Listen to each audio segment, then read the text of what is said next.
How are you feeling today? Are you living in peace? Are you living in perfect peace? Are you living in the peace that Christ gives us?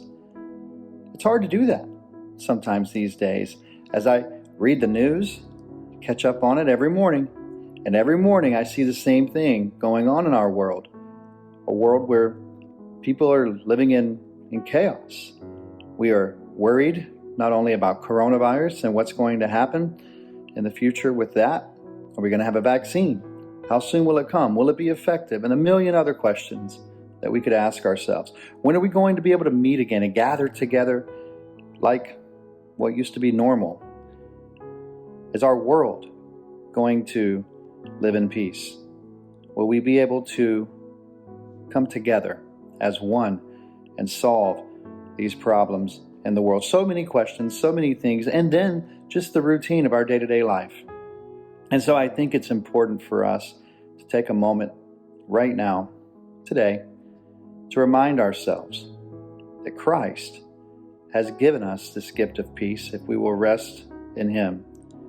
In Hebrews chapter 10, verses 11 through 14, we read these words, that every priest stands daily at his service, offering repeatedly the same sacrifices which can never take away sins. But when Christ had offered for all time a single sacrifice for sins, He sat down at the right hand of God, waiting from that time until His enemies should be made His footstool for His feet. For by a single offering He has perfected for all time those who are being sanctified.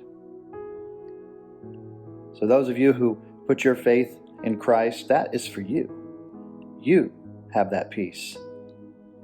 Jesus sat down, we are told, after He offered Himself. In other words, the work was finished. It's symbolic of the task being completed. When we're done with our work, we like to rest. We sit and we enjoy the fruits of our labor, as it were.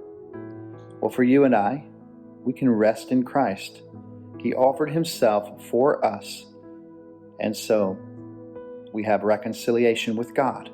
We have peace that we can trust in and that we can hope in and that we can rest in today. Now, tomorrow, I'll pick this back up because He's not done yet.